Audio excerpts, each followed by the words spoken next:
கர்த்தருடைய ஆவியானவர் உங்க வாழ்க்கையில ஒரு சந்தோஷத்தின் அனுபவம், ஒரு சகாயத்தின் அனுபவம், ஒரு யுத்தங்களை எல்லாம் ஓய பண்ணுகிற அனுபவம், சுட்டெரிக்கிற ஒரு அனுபவத்துக்குள்ளே இந்த நாளிலே நடத்த போகிறார். ஆமென், அல்லேலூயா. ஆமன்பானவர்களே, இந்த அனுபவங்கள் எல்லாம் உங்க வாழ்க்கையில நீங்க பார்க்க போறீங்க. இதை ஆவியானவர் செய்ய போகிறார். சங்கீதக்காரர் தாவீது இந்த காரியத்தை எல்லாம் தன்னுடைய வாழ்க்கையில பார்க்கிறார். அல்லேலூயா. 46வது சங்கீதத்துல அவர் சொல்லுகிறார், இத்தனை அனுபவங்களையும் நான் பார்க்கிறேன். இதற்கெல்லாம் ஒரு அடித்தளம் எது அப்படின்னா, இந்த 46வது சங்கீதத்துல 1வது வசனத்துல அவர் சொல்லுகிறார், தேவன் நமக்கு அடைக்கலமும் பெலனும் ஆபத்து காலத்தில் அனுகூலமான துணையுமானவர். அல்லேலூயா. அன்பானவர்களே, இத்தனை காரியத்தையும் அவர் பார்த்ததற்கு ஒரே ஒரு காரணம், அவரிடத்துல நான் அடைக்கலம் புகுந்தேன், அவரை தஞ்சமாக கொண்டேன், அவரை தவிர என் வாழ்க்கையில ஒன்றுமில்லை என்று சொல்லி அவரை அடைக்கலமாய் கொண்டிருக்கும் பொழுது என் வாழ்க்கையில அவர் கொடுத்தது ஒரு பெலன். நான் பெலனாகி இருக்கக்கூடிய ஆவியானவரை பார்த்தேன்.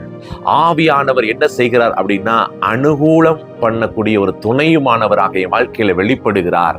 அதனாலதான் இந்த 4வது வசனத்தில் அவர் எழுதியிருக்கிறார், ஒரு நதி உண்டு, அதன் நீர்க்கால்கள் தேவனுடைய நகரத்தையும் உன்னதமானவர் வாசம் பண்ணும் பரிசுத்த ஸ்தலத்தையும் சந்தோஷிப்பிக்கும் அப்படின்னு எழுதியிருக்கிறார். அப்ப இன்றைக்கு அந்த சந்தோஷிப்பிக்கக்கூடிய அனுபவம், இன்றைக்கு அவரை அடைக்கலமா கொள்ளும் பொழுது அவரை துதிப்பீர்கள், அவரோடு இணைந்திருப்பீர்கள். அப்ப நம்ம அவரோடு வாசம் பண்ண முடியும். அவரோடு வாசம் பண்ணும் பொழுது அவர் நம்மை சந்தோஷத்தினாலே நிரப்புகிறார். அடுத்து இந்த 5வது வசனத்துல தேவன் அதற்கு சகாயம் பண்ணுகிறார் என்று இருக்கு.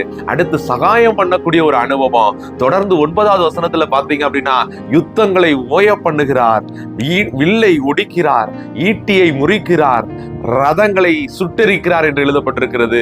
அன்பானவர்களே, உங்களை சந்தோஷத்தை கொடுத்து சகாயத்தை கொடுத்து உங்க வாழ்க்கையில இருக்கக்கூடிய வாழ்நாள் முழுவதும் இருக்கக்கூடிய அத்தனை யுத்தங்களையும் ஓய பண்ணி உங்களுக்கு எதிராக எழுப்பக்கூடிய அம்புகள், ஈட்டிகள் எல்லாவற்றையும் ஒடித்து முறித்து தூக்கி எறிந்து பெரிய பெரிய பர்வதங்கள் போல பிரச்சனைகளை கொண்டு வரக்கூடிய ரதங்கள்ல வரக்கூடிய பிரச்சனைகள் எல்லாவற்றையும், பிசாசின் தந்திரங்கள் எல்லாவற்றையும் அவர் என்ன பண்றார்? சுட்டெரிக்கிறார். ஹல்லேலூயா.